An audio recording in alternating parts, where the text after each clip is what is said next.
హరే కృష్ణ. హరే కృష్ణ అందరికీ. ఈరోజు భక్తి సదాచార్ క్లాస్కి మీ అందరికీ కూడా ఇస్కాన్ శ్రీ శ్రీ రాధా గోవింద ఆలయము మంగళూరు కర్ణాటక తరపున స్వాగతం తెలియచేస్తూ ఉన్నాము. మనం భక్తి సదాచార్ అనేటువంటి ఈ సిరీస్లో ఆ భక్తుల గురించి శుద్ధ వైష్ణవులైనటువంటి భాగవోత్తములు ఆ భగవంతుణ్ణి ప్రార్థించినటువంటి ప్రార్థనలను చూస్తూ వస్తున్నటువంటి క్రమం. ఈ క్రమంలో మనము గతంలో వ్యాసుని యొక్క ప్రార్థనలు, అర్జునుడి యొక్క ప్రార్థనలు, కుంతి మహారాణి ప్రార్థనలు, కర్దముడి యొక్క ప్రార్థనలు, లాస్ట్ సిరీస్లో గజేంద్రుడు యొక్క ప్రార్థనను మనం చూసాం. ఈ క్రమంలో ఈ భక్తి సదాచార్ అనేటువంటి ఈ క్లాసులో మనం మరొక భాగవోత్తముడు అయినటువంటి ఆ భక్త ప్రహ్లాదుడు, నిన్ననే నరసింహ జయంతి చేసుకున్నాం. మనం అందరం కూడా ఆలయాల్లో, ఇస్కాన్ ఆలయాల్లో ఎంతో వైభవంగా ఆ నరసింహ చతుర్దశి జరుపుకున్నాము. ఈరోజు మనము భాగవోత్తముడు అయినటువంటి ఆ భక్త ప్రహ్లాదుడు గురించి కొన్ని అంశాలను మనం తెలుసుకోవడానికి ప్రయత్నం చేద్దాము. దీనికి బేస్ వ్యాసుల వారి యొక్క భాగవతం నుండి. దానికి శ్రీల ప్రభుపాదుల వారు ఇచ్చేటువంటి వివరణల ద్వారా, ఇస్కాన్ వ్యవస్థాపక ఆచార్యులైనటువంటి శ్రీల ప్రభుపాదుల వారు ఇచ్చినటువంటి వివరణల ద్వారా ఆ భక్త ప్రహ్లాదుడు గురించి మనం తెలుసుకోవడానికి ప్రయత్నం చేద్దాము. ఆ ప్రహ్లాదుడు ఏ విధంగా భగవంతుణ్ణి కీర్తించాడు అనేటువంటి అంశాలను కూడా చూద్దాం. హరే కృష్ణ. ఓం అజ్ఞానతిమిరాంధస్య జ్ఞానాంజనశలాకయా చక్షుర్మిలితం యేన తస్మై శ్రీ గురవే నమః. నమో ఓం విష్ణుపాదాయ కృష్ణప్రేష్టాయ భూతలే శ్రీమతే భక్తి వేదాంత స్వామినితి నామినే.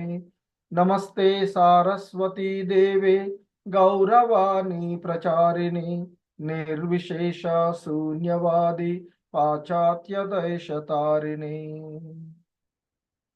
జయ శ్రీకృష్ణ చైతన్య ప్రభు నిత్యానంద శ్రీ అద్వైత గదాధర శ్రీవాసాది గౌర భక్త బృంద.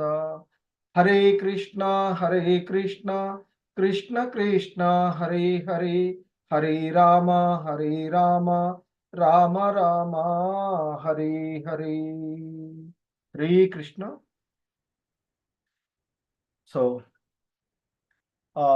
భక్త ప్రహ్లాదుడు భాగవతముల పేర్లలో, అంటే ఆ శుద్ధ భక్తుల యొక్క పేర్లలో మొట్టమొదట మనకు వినిపించేటువంటి పేరు ఆ ప్రహ్లాదుని పేరే ఎక్కువగా వినిపిస్తూ ఉంటుంది. భక్తుడు అంటే ప్రహ్లాదుడు అనేటువంటి. ఎందుకంటే మనకి భాగవతములుగా ఉన్నటువంటి ప్రహ్లాదుడు, నారదుడు, పరాశరుడు, పుండరీకుడు, వ్యాసుడు, అంబరీషుడు వంటి భాగవతములు ఆ నామ ఉచ్చారణతోనే ఈ బద్ధజీవులు పునీతులవుతారు అనేటువంటి అంశాన్ని మనం చూస్తూ ఉంటుంటాం. ఎందుకంటే ఇక్కడ మనం సాధారణంగా ప్రార్థనలలో కూడా మనం వైష్ణవులను గురించి కీర్తిస్తూ ప్రార్థనలు జరుపుకుంటూ ఉంటుంటాం ముందుగా మనం. ఎందుకంటే ఇక్కడ మనం ఆ వైష్ణవులను గురించి మనం నిత్యము చేసేటువంటి ప్రార్థనలలో వాంఛా కల్పతరుభ్యశ్చ కృపా సింధుభ్య ఏవచ పతితానాం పావనేభ్యో వైష్ణవేభ్యో నమో నమః అంటూ మనము ఆ భగవద్భక్తులైనటువంటి వైష్ణవులందరికీ నా గౌరవపూర్వక నమస్సులు అని చెప్తాం. ఎందుకంటే కల్ప వృక్షాలలాగా, అంటే కోరిన కోరికలను నెరవేర్చే వారిలాగా వారు ఎల్లరి కోరికలను తీర్చగలరు. అంటే భాగవతములను గురించి మనం వింటూ ఉన్నట్లయితే వారి వలన మరి వారిని మనం స్మరించుకోవడం వల్ల వారికి మనం నమస్కారాలు చేయడం వల్ల, ప్రణామాలు అర్పించడం ద్వారా, ఎందుకంటే వారు కల్పవృక్షాల వంటి వారు అని చెప్తారు వైష్ణవులు. అందుకే వాంఛా కల్పతరుభ్యశ్చ కృపా సింధుభ్య ఏవచ పతితానాం పావనేభ్యో వైష్ణవేభ్యో నమః. ఆ కల్పవృక్షాలలాగా ఉండేటువంటి వారు ఆ వైష్ణవులు ఆ బద్ధజీవుల యొక్క, ఆ పతిత జీవుల యొక్క ఎల్లరి కోరికలను తీర్చగలిగేటువంటి వారు. పతిత జీవుల పట్ల ఎంతో కరుణాపూర్ణులై ఉంటారు. మరి అటువంటి భగవద్భక్తులైనటువంటి వైష్ణవులకు నా నమస్కారాలు అంటూ మనము ప్రణామాలు చెప్తూ ఉంటుంటాం. సో మరి ఆ క్రమంలో ఇక్కడ మనకు చూసినట్లయితే ఆ ప్రహ్లాదుడు, నారదుడు, పరాశరుడు, పుండరీకుడు, వ్యాసుడు, అంబరీషుడు వంటి వారు అనేక మంది ఆ భాగవోత్తముల యొక్క నామాన్ని మనం ఉచ్చరించడం ద్వారానే పతితులమైనటువంటి, మందబుద్ధులమైనటువంటి మనలో ఆ భక్తి ఉద్భవిస్తూ ఉంటుంది అని చెప్తూ ఉంటుంటారు. సో ఆ విధంగా మరి ఆ భగవద్భక్తుల యొక్క నామ ఉచ్చరణ ద్వారా అంటే వారిని మనం స్మరించుకుంటూ ఉంటుంటాం. మరి ఇక బాలభక్తులలో, ఎందుకంటే ధ్రువుడు, ప్రహ్లాదుడు వంటి వాళ్ళు ఉన్నారు మనకి ఎంతోమంది. అటువంటి బాలభక్తులలో ప్రహ్లాదుడి అలాగా అనన్య భగవదాశ్రయాన్ని ప్రదర్శించిన వారు మరొకరు కనపడరు మనకి అని చెప్తూ ఉంటారు. ఎందుకంటే ప్రహ్లాదుణ్ణి తన తండ్రే ఆ అసుర రాజుగా ఉన్నటువంటి వాడు, అతి క్రూరుడైనటువంటి ఆ హిరణ్యకశిపుడు. ఎందుకంటే ఈ ప్రహ్లాదుడు కూడా జన్మించినటువంటిది ఆ అతి క్రూరమైనటువంటి అసుర కుటుంబంలో జన్మించినటువంటి ఆ కశ్యపుడికి జన్మించినటువంటి పుత్రుడుగా వచ్చినటువంటి ఆ అతి క్రూరుడైనటువంటి ఆ హిరణ్యకశిపుడి కుమారుడు. మరి అలా అతి క్రూరుడైనటువంటి అసుర కుటుంబంలో పుట్టినప్పటికీ కూడా ఆ ప్రహ్లాదుడు పరమ భాగవతునిగా ప్రసిద్ధి చెందినటువంటి వాడు. ఎంతో భాగవోత్తముడుగా భక్తి ప్రపత్తులకు ఆయనే సాక్షాత్తు ఆ శ్రీహరే, మనం నిన్న చెప్పుకున్నట్లుగా నరసింహుడుగా ఆవిర్భవించి భక్తులందరికీ ఆ భక్తి రక్షణనిస్తుంది అనేటువంటి అంశాన్ని తెలియచేసినటువంటి అంశము ఆ ప్రహ్లాదుడి ద్వారా, భక్త ప్రహ్లాదుడి ద్వారా మనము చూడవచ్చు. ఎందుకంటే భగవంతుడే చెప్తాడు భగవద్గీతలో మనకి, యదా యదా హి ధర్మస్య అంటూ చెప్తూ ఉంటుంటారు. ఎప్పుడెప్పుడు ఎక్కడెక్కడ ధర్మానికి హాని కలుగుతూ ఉంటుందో, అధర్మము పెచ్చుమీరిపోతూ ఉంటుందో, ఆయా సమయాలలో నేను అవతారం తీసుకుంటాను అర్జున అంటూ చెప్తారు. అంతేకాకుండా పరిత్రాణాయ సాధూనాం అంటూ చెప్పబడినటువంటి ఆ శ్లోకంలో ఆయన చెప్పేటువంటి అంశం ఏంటంటే, ఇక్కడ సాధువులను రక్షించడానికి, అంటే సాధువులు ఎవరు మరి ఇక్కడ? తన యొక్క భక్తులు, వైష్ణవులు. మరి ఆ భక్తులను రక్షించడానికి, అదే సమయంలో దుష్టులను శిక్షించడానికి ఆ భగవంతుడు అవతారాలు తీసుకుంటాడు. సో మరి ఇక్కడ మనకి ఆ ప్రహ్లాదుణ్ణి రక్షించుకోవడానికి, ఆ భక్త ప్రహ్లాదుణ్ణి భాగవోత్తముడైనటువంటి ఆ భక్తి ప్రపత్తులకు ఆ మెచ్చి సాక్షాత్తు ఆ భగవంతుడే, ఆ శ్రీహరే నరసింహ అవతారంగా వచ్చి ఆ భక్తుల్ని రక్షించుకున్నటువంటి అంశాన్ని కూడా మనం చూస్తాం. సో మరి ఇక్కడ హిరణ్యకశిపుడు లోకకంటకుడు, మరియు ఆ దిక్పాలరులను అందరినీ కూడా నాటించినటువంటి వాడు. మరి తన పుత్రుడైనటువంటి ప్రహ్లాదుడి పట్ల చూపినటువంటి వైరం వలన అంతటి, అంటే ముల్లోకాలను జయించి ఇంద్ర సింహాసనంపై ఉండి దేవతలందరూ, ఒక శివుడు, బ్రహ్మ, విష్ణువు తప్ప అందరినీ కూడా తన సేవకులుగా మార్చుకున్నటువంటి వాడు ఆ హిరణ్యకశిపుడు. మరి అటువంటి ఆ లోకకంటకుడు, దిక్పాలకుడు అందరినీ కూడా గడగడలాడించినటువంటి ఆ హిరణ్యకశిపుడు చివరికి ఆయన తన పుత్రుడైనటువంటి ప్రహ్లాదుడి పట్ల చూపినటువంటి వైరం వలన ప్రహ్లాదుడికి కలిగించినటువంటి ఆ ఇవి బాధల వలన ఆ భగవంతుడు ఆయన్ని సంహరించడం జరిగినటువంటిది చూస్తాం. అంటే భక్తుల్ని ఎప్పుడు కూడా దూషించకూడదు వైష్ణవుల్ని అని చెప్తుంటారు. ఆ విధంగా మనం తెలుసుకోవాల్సినటువంటి. సో, కాబట్టి భగవంతుడు చెప్తాడు, సాక్షాత్ భక్తవత్సలైనటువంటి ఆ భగవంతుడు తననేదన్నా అన్నా ఆయన ఓర్చుకుంటాడు. కానీ తన భక్తులకు హాని కలిగితే ఆయన ఓర్చుకోడు అనేటువంటి విషయాన్ని ఎన్నో ఉ మనం సు ఉదాంతాల ద్వారా చూస్తూ ఉంటాం. ఇక్కడ ముఖ్యంగా ప్రహ్లాదుడి విషయంలో కూడా అదే విషయాన్ని మనం చూస్తూ ఉంటాం.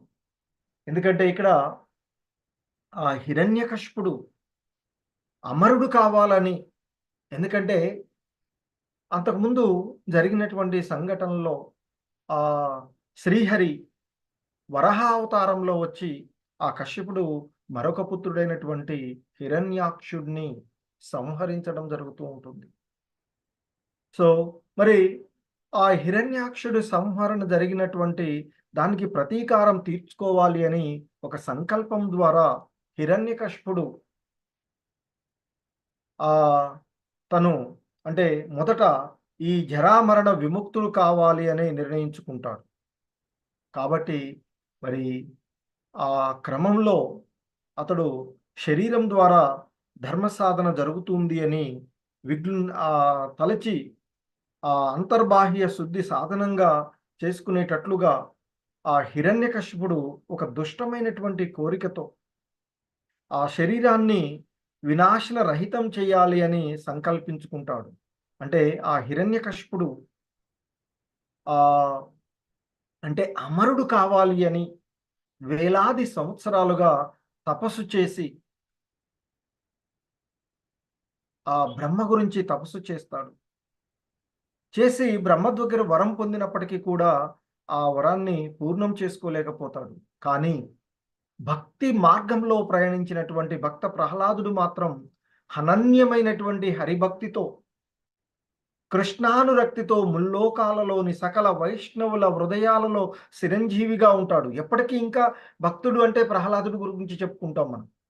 సో, ఆ విధంగా ఉన్నటువంటి ఆ భక్తికి, వైరానికి ఉండేటువంటి తేడా. సో, ఎంతో వేల సంవత్సరాలు తపస్సు చేసి కఠోరమైనటువంటి దీక్ష. ఆ మందర పర్వత ప్రాంతంలో అక్కడ ఆ లోయకు వెళ్ళి కాలి బొటని వేళ్ళపై నిలిచి, చేతులు ఆకాశంలోకి ఉంచి ఘోరమైనటువంటి తపస్సు చేస్తాడు. మరి అది ఆ భంగిమ వాస్తవానికి ఇలా చేతులు పైకెత్తి బొటన వేలుపై నిలబడి ఉండేటువంటి భంగిమ. మామూలుగా ఒంటి కాలుపై మనం నిలబడాలంటేనే ఎంతో కష్టంగా ఉండేది. సో, అటువంటి భంగిమతో ఆయన చాలా కష్టదాయకమైనప్పటికీ కూడా ఆ అసురుడైనటువంటి హిరణ్యకశిపుడు ఎంతో పట్టుదలతో ఆ తపస్సుని చేస్తాడు. ఆ హిరణ్యకశిపుడు ఇక అంతకుముందు ఆయన యొక్క భయానికి పారిపోయినటువంటి దేవతలందరూ కూడా ప్రశాంతంగా వారి వారి యొక్క అంటే నివాసాలకు మళ్ళీ చేరుకుంటారు. ఎందుకంటే తపస్సులో ఉన్నాడు కాబట్టి తిరిగి రావడానికి. కానీ వారి యొక్క ప్రశాంతత ఎంతో కాలం నిలవలేదని చెప్తూ ఉంటుంటారు. ఎందుకంటే హిరణ్యకశిపుని తపస్సుకు ఆ ఘోరమైనటువంటి తపస్సుకి, ఆయన చేసినటువంటి తపస్సుకి సముద్రాలన్నీ పొంగిపోవడము, పర్వత సహితంగా భూమి కంపించటము, గ్రహ నక్షత్రాలు చెదిరిపోవడము, దిక్కులు ప్రజ్వరిల్లడం జరుగుతూ ఉంటుంది. ఇదంతా చూసినటువంటి దేవతలు ఎంతో భీతి కలిగించిందట ఆ దేవతలకు.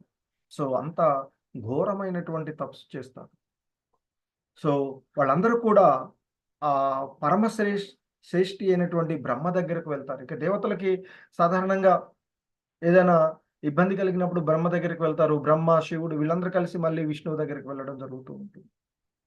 సో, బ్రహ్మ దగ్గరకు వెళ్లి వారికి కలిగినటువంటి భయాన్నంతా కూడా తెలియచేసుకుంటారట. అప్పుడు ఇక ఆహ్, దేవతలతో మాట్లాడినటువంటి బ్రహ్మ అంటే వాళ్ళంతా ఏదైనా ఒక ప్రతిచర్య చేయమని బ్రహ్మను వేడుకుంటా ఉంటారు. సో, అప్పుడు బ్రహ్మ భృగు మహర్షి, తర్వాత దక్షాదులతో కూడి ఆ మందర పర్వత లోయకు, అంటే ఎక్కడైతే హిరణ్యకశిపుడు తపస్సు చేస్తూ ఉన్నాడో ఆ లోయకు చేరుకుంటాడట. మరి అప్పటికే హిరణ్యకశిపుడు, ఎందుకంటే వేల సంవత్సరాల పాటు తపస్సు చేస్తాడు. దాదాపు అనేక వేల సంవత్సరాలు చేస్తాడట. ఆ వేల సంవత్సరాలు తపస్సు చేయడం వల్ల ఆ హిరణ్యకశిపుడి యొక్క దేహము చీమల పుట్లతో, గడ్డితో, వెదురు బొంగులతో కప్పబడి ఉంటుందట.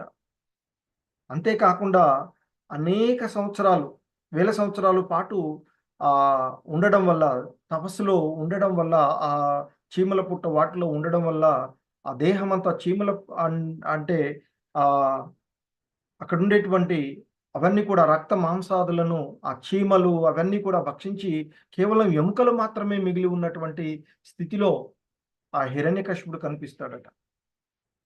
సో, ఇక అటువంటి తపస్సుకి అక్కడికి వెళ్ళినటువంటి బ్రహ్మకే ఆశ్చర్యాన్ని కలిగించేటువంటి తపస్సు చేశాడు హిరణ్యకశిపుడు. కానీ ఆహ్, మరి అంత కఠినమైనటువంటి తపస్సు చేసి కూడా దృష్టేంటి వంకరగా ఉండేటువంటి మోహంతో కూడి ఉన్నటువంటిది కావడం చేత అతడు నశించిపోయినటువంటి స్థితిని మనం చూస్తూ ఉంటుంటాం. సో, ఆ ఆశ్చర్యం కలిగించినటువంటి బ్రహ్మ అటువంటి కఠోరమైనటువంటి దీక్షకు ప్రసన్నుడైనటువంటి బ్రహ్మ ప్రశాంతమైనటువంటి మనసుతో, ఇక ఎందుకంటే చాలా గొప్పగా బ్రహ్మ గురించి తపస్సు చేశాడు కనుక వరం ఇవ్వడానికి సిద్ధపడి ఆయన్ని కోరుకోమంటాడు. వరం కోరుకో, నేను నీకు హ్మ్, వరం ఇవ్వడానికి సిద్ధంగా ఉన్నాను. నీవు చాలా గొప్ప తపస్సు చేశావు. ఇంతకుముందు ఎవరు చేయలేదు ఇటువంటి తపస్సు. ఇక ముందు కూడా చెయ్యలేరు అంటూ ఆ తపస్సుని, అంటే నీవు నన్ను, నా మనసును జయించావు కాబట్టి నీకు వరమిస్తాను అని ఆ బ్రహ్మ తన కమండలంలో ఉన్నటువంటి జలాన్ని తీసి ఆహ్, తపస్సు చేస్తున్నటువంటి హిరణ్యకశిపుడి పైన చల్లితే, ఆ హిరణ్యకశిపుడు పూర్వ తేజంతో తిరిగి లేస్తాడట. సో, లేసినటువంటి ఆ హిరణ్యకశిపుడు గద్గదమైనటువంటి కంఠంతో ఆ బ్రహ్మను స్తుతిస్తూ, తర్వాత తన యొక్క మనసులో ఉన్నటువంటి మాటను బయట పెడతాడట. మరి ఎందుకు ఆ హిరణ్యకశిపుడు తపస్సు చేశాడంటే, అమరుడు కావాలనేటువంటి ఒక కోరికతో కదా! మరి ఇక ఆయన అమరుడు కావాలి అనేటువంటి ఒక, అంటే నాకు మరణం లేకుండా ఉండేటువంటి వరం ఇవ్వమంటే బ్రహ్మ అది సాధ్యం కాదని చెప్తాడు. ఎందుకంటే బ్రహ్మకే అది సాధ్యం కానటువంటి, బ్రహ్మ కూడా తన ప్రమాణం ప్రకారం 100 సంవత్సరాల తర్వాత మరలా ఆ దేహాన్ని వదిలివేసేటువంటి వాడే. మరి అటువంటి బ్రహ్మ అమరత్వాన్ని పొందేటువంటి వరాన్ని ఎలా ఇవ్వగలడు? అప్పుడు ఇక హిరణ్యకశిపుడు అది సాధ్యం కాదు, వేరే కోరుకోమంటే హిరణ్యకశిపుడు అంటాడట, "ఓ దేవా! వరద శ్రేష్ఠ", అంటే బ్రహ్మను కీర్తిస్తున్నాడు. "నీవు నాకు వరాన్ని ఇవ్వగోరితే నీచే సృష్టించబడినటువంటి ఎవరి చేత గాని నాకు మరణం కలగనట్లుగా నాకు అనుగ్రహించమని నేను నిన్ను ప్రార్థిస్తూ ఉన్నాను." అలాగే ఇంకా చాలా తిరకాసులు పెడతాడు. ఏమని? ఇంట్లో గాని, బయట గాని, పగలు గాని, రాత్రి గాని, నేలపైన గాని, ఆకాశంలో గాని, ఎందుకంటే యుద్ధం జరిగినప్పుడు గాని, సంహరించడం గాని జరిగితే ఎక్కడ? ఇంట్లోనన్నా జరగాలి, లేదా బయటన్నా జరగాలి. లేదా పగలన్నా జరగాలి, రాత్రన్నా జరగాలి. అంతే గదా! ఆ! సో, జరిగితే ఏదైనా నేల మీదన్నా జరగాలి, లేదా ఆకాశంలోనైనా జరగాలి. ఎందుకంటే దేవతలు వాళ్ళు ఆకాశాల్లో విహరించగలిగేటువంటి పరిస్థితి. సో, అలా నేను మరణించని వరాన్ని నాకు ఇవ్వు. ఇంకా అడుగుతాడు, నీ చేత సృష్టించబడిన వారి చేత కాకుండా ఏ ఆయుధం చేత గాని, మానవుల చేత గాని, స్థావర జంగాల చేత గాని, దేని చేత గాని, దానవుల వలన గాని, అధోలోకంలో ఉండేటువంటి మహాసర్పాల వలన గాని నేను మరణింపరాదు అని కోరుకుంటూ ఉన్నాను. యుద్ధ రంగంలో నాకు ప్రతిద్వంద్వి ఉండకూడదు. సమస్త లోకపాలులపై సర్వాధిపత్యాన్ని నాకు ఇవ్వు. ఆ పదము వలన కలిగే సమస్త యశస్సు కూడా నాకు ఇవ్వు. తపో యోగాదుల చేత కలిగేటువంటి అష్టసిద్ధులను కూడా నాకు ప్రసాదించు అని వరం కోరుకుంటాడు బ్రహ్మని. సో, ఇక బ్రహ్మ తదాస్తు అంటూ ఏం చేస్తాడు? ఆ హిరణ్యకశిపుడు అడిగినటువంటి వరాలు దుర్లభమైనవి అని ఆ బ్రహ్మకు తెలుసు. కానీ ఏం చేస్తాడు? చాలా ఘోరమైనటువంటి తపస్సు చేశాడు కదా! ఆ తపస్సుకు మెచ్చి బ్రహ్మ వాటినన్నిటిని కూడా ఇస్తాడు. సో, ఇక ఆ విషయాన్ని ఆ హిరణ్యకశిపుడు కూడా అంటే హిరణ్యకశిపుడితో కూడా అంటాడు బ్రహ్మ. "నువ్వు ఆ! దుర్లభమైనవి కోరుకుంటూ ఉన్నావు. సో, అయినా నీవు కోరుకున్నటువంటి వరాలన్నీ ఇస్తూ ఉన్నాను" అంటూ చెప్పి బ్రహ్మ తిరిగి తన లోకానికి వెళ్ళిపోవడం జరుగుతుంది. ఎప్పుడైతే బ్రహ్మ తిరిగి తన లోకానికి వెళ్ళిపోయాడో, వెంటనే ఆ హిరణ్యకశిపుడు వికటహాసం చేసి తన యొక్క అసుర ప్రవృత్తిని, తన యొక్క దానవ ప్రవృత్తిని లోకానికి చూపించడం మొదలుపెడతాడిక. ఎందుకంటే, ఆ కోరుకున్నది కూడా అదే గదా! తన సోదరుడి యొక్క మరణానికి ప్రతీకారం తీర్చుకోవాలి అనేటువంటి ఉద్దేశంతోనే ఆ ఘోరమైనటువంటి తపస్సు చేసినటువంటి వాడు హిరణ్యకశిపుడు. ఎందుకంటే, మరి ఆ విష్ణువు యొక్క అండ చూసుకొని ఈ దేవతలు రెచ్చిపోతూ ఉన్నారు అనేటువంటి ఒక సంకల్పంతో ఆ విష్ణువునే సంహరిస్తాను అనేటువంటి ఒక ఆ! సంకల్పంతోనే ఆ హిరణ్యకశిపుడు ఆ విధమైనటువంటి అమరుడు కావడానికి ప్రయత్నం చేసి అది సాధ్యం కానప్పుడు ఈ విధంగా రకరకాలుగా ఏ విధంగానూ మరణం లేకుండా ఉండే విధంగా అని తాను ఎంతో తెలివైన వాడను అనుకుంటూ ఆ విధంగా ఆహ్, వరాన్ని పొందడము, ఆ తర్వాత వరం పొందినటువంటి ఆయన తన యొక్క అసుర ప్రవృత్తిని చూపెట్టి ఆహ్, లోకాల్లో చూపించడం మొదలుపెట్టి, తన సైన్య సమేతంగా హిరణ్యకశిపుడు ముల్లోకాలపై దాడి చేసి, వాటినన్నిటిని కూడా తన ఆధీనంలోనికి తెచ్చుకున్నాడు అని చెప్తారు.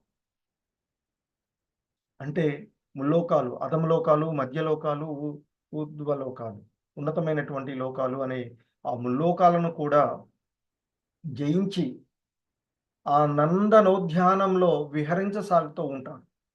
ఏకంగా ఆ ఇంద్రభవనాన్నే తన యొక్క నివాసంగా మార్చుకున్నటువంటి వాడు హిరణ్యకశిపుడు. ఆ సమయంలో ఇక దేవతలందరూ కూడా అతని పాదాలకు నమస్కరించవలసి వచ్చేటువంటి పరిస్థితి.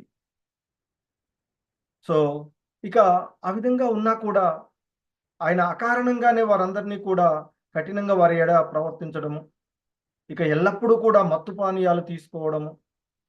అలా ఉండడం మత్తు పానీయాల్లోనే ఉండడం అవి తీసుకోవడం వల్ల ఎప్పుడూ తన యొక్క కళ్ళు ఎర్రగా, గుండ్రంగా తిరుగుతూ ఉండేవి అని చెప్తూ ఉంటుంటారు. ఇక ఆయన యొక్క తపస్సు వల్ల పొందినటువంటి వరం వల్ల ఆ బ్రహ్మ, విష్ణువు, మహేశ్వరులు తప్ప సకల దేవతలు ఆయనకు సేవలు చేయడం మొదలు పెడతా ఉంటారని చెప్తారు. ఇక ఆ ఇంద్ర సింహాసనంపై ఆసీనుడై ఉండడం వల్ల ఆ నారదుడు, తుంబురుడు, విద్యాధరులు, ఋషులు వారందరూ కూడా ఇక ఏం చేస్తారు? అప్సరసులు వాళ్ళందరూ మాటి మాటికి ఆ దానవరాజైనటువంటి హిరణ్యకశిపుడిని కీర్తించడం మొదలుపెడుతూ ఉంటారు. ఇక ఆ బలగర్వితుడైనటువంటి హిరణ్యకశిపుడు యజ్ఞ యాగాదులు ఆ దేవతలకు అందనివ్వకుండా తానే గ్రహించేవాడు. ఎందుకంటే యజ్ఞ యాగాదులు అందడం వల్లనే దేవతలు సురక్షంగా ఉండగలిగేటువంటి పరిస్థితి. సో, ఇక ఆ విధంగా చేస్తున్నటువంటి అతని యొక్క భయానికి భూమి కానీ, సముద్రము అన్నీ కూడా ఆహ్, గోవులు ఇవన్నీ వాటంతట అవే కావలసినటువంటివన్నీ కూడా భయపడి పుష్కలంగా ఆయనకు సహాయం చేస్తూ ఉంటే, ఆ విధంగా ఆ దేవతల యొక్క సహాయం లేకుండానే సమస్త లోకాలను శాసిస్తూ ఉండేటువంటి ఇక సమయం. దానికి ఇక ఆ విధంగా జరుగుతూ ఉన్నట్లు సమయంలో ఆహ్, హిరణ్యకశిపుడి యొక్క పీడకు తల్లడిల్లినటువంటి ఆ వివిధ లోకాలలో ఆ లోక పాలకులందరూ కూడా బ్రహ్మతో సహా అందరూ కలిసి ఆ విష్ణువుకి శరణుజొచ్చడం జరుగుతూ ఉంటుంది. ఇక వారందరూ కూడా తమ గోడుని ఆ విష్ణు భగవానునికి విన్నవించుకోవడం జరుగుతుంది. ఆ విన్నవించుకున్నటువంటి సందర్భంలో ఒక అశరీర వాణి ఆహ్, దివ్య వాణి వాళ్ళకి వినిపిస్తూ ఉంటుంది. ఏంటంటే ఆ వాణి, "ఓ దేవతా శ్రేష్ఠులారా భయపడకండి. మీకు సమస్త శుభాలు కలుగుతాయి. నా నామకీర్తన చెయ్యండి, నా కథలను వినండి, నన్ను స్తుతించండి. ఈ కార్యాలన్నీ జీవులకు వరాలను ఇవ్వడానికే ఉద్దేశించబడ్డాయి. కాబట్టి మీరన్నీ అవి చెయ్యండి. ఎందుకంటే భగవన్నామ కీర్తనం చేయాలి. సో, ఈ యుగధర్మంగా మనకున్నటువంటి నామ సంకీర్తన యజ్ఞం మనం చేయాలి అని చెప్తారు. ఈ యుగధర్మం కలియుగంలో. అలాగే ఇస్కాన్‌లో మనకి శ్రీల ప్రభుపాదుల వారు రోజు కనీసం 16 మాలల జపం చేయడం మనకి ఇచ్చినటువంటిది. సో, ఈ యుగధర్మంగా ఉన్నటువంటిది కూడా భగవన్ నామస్మరణం, హరినామస్మరణం.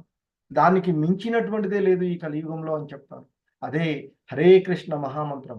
హరే కృష్ణ, హరే కృష్ణ, కృష్ణ కృష్ణ, హరే హరే, హరే రామ, హరే రామ, రామ రామ, హరే హరే అంటూ ఆ భగవన్నామ స్మరణ చేస్తూ ఉండేటువంటి. సో, ఆ విధంగా ఆహ్, ఆ దివ్యమైనటువంటి వాణి, ఒక అశరీర దివ్యవాణి వారికి వినిపించడము. ఆ క్రమంలో ఆయన ఇంకా చెప్తాడు. హిరణ్యకశిపుని యొక్క దుష్కర్మలన్నీ నాకు తెలుసు. నేను చూస్తూనే ఉన్నాను. ఎందుకంటే సర్వాంతర్యామి ఆ భగవంతుడు. మరి త్వరలోనే నేను అవన్నీ కూడా నిలిపివేస్తాను. అప్పటిదాకా మీరు కొంచెం ఓపిక పట్టండి. ఎందుకంటే ప్రశాంతుడు, నిర్వైరి, ఎటువంటి వైరములు ప్రదర్శించినటువంటి వాడు తన పుత్రుడైనటువంటి ప్రహ్లాదుడిని ఆ హిరణ్యకశిపుడు కష్టాలు పెట్టడం మొదలుపెడతాడు. అలా పెట్టగానే నేను అతన్ని సంహరిస్తాను. ఎందుకంటే భగవద్గీతలో చెప్తారు కదా! పరిత్రాణాయ సాధూనాం అంటూ అంటే సాధువులను రక్షించుకోవడానికి, దుష్టులను శిక్షించడానికి ఆయన అవతారం తీసుకుంటాడు కనుక. సో, మరి నేను ఎప్పుడైతే నా భక్తుడైనటువంటి ప్రహ్లాదుడు, ప్రశాంతుడు, నిర్వైరి అయినటువంటి ఆ ప్రహ్లాదుడు తన పుత్రుడైనటువంటి ప్రహ్లాదుడిని అతడు కష్టపెడుతూ ఉంటాడో, ఆయా సమయాల్లో నేను అతన్ని సంహరిస్తాను అని చెప్తాడు.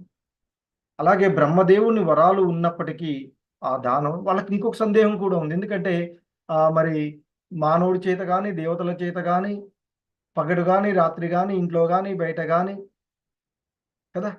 ఆయుధాల చేత గాని, అంటే జీవం ఉన్న వాడి చేత గాని, దేని చేత గాని నేను సంహరించబడొద్దన్నాడు గదా! కాబట్టి వాళ్ళకి డౌట్ ఉంటుందని చెప్పేసి అంటాడు. బ్రహ్మ వరాలు ఉన్నప్పటికీ ఆ దానవుడిని నేను సంహరించగలుగుతాను అని ఆ విష్ణు అంటే ఆ భగవానుడి తరపు నుండి దివ్య ధ్వని వారికి వినిపిస్తూ ఉంటుంది. అవి విన్నటువంటి వాళ్ళు ఇక సరే కొంత ఊరట చెంది ఆయన చెప్పినట్లుగానే ఆ భగవన్ స్మరణ చేస్తూ, ఆయన కథలు వింటూ వారు వారి నివాసాలలో ఉంటూ ఉంటారు. ఆ దేవదేవుడు చెప్పినటువంటి సమయం కోసం వారు ఎదురు చూస్తూ ఉంటారు. మరి ఇక్కడ చెప్పారు గదా! ఆ హిరణ్యకశిపుని యొక్క పుత్రుడు అని. హిరణ్యకశిపుడికి నలుగురు కుమారులు ఉంటారని చెప్తారు. వారిలో ప్రహ్లాదుడు సర్వశ్రేష్ఠుడు, విశుద్ధ భక్తుడు అయినటువంటి వాడు. దివ్య గుణ నిధిగా ఉండేటువంటి వాడు. మరి అటువంటి ఆహ్, ప్రహ్లాదుడు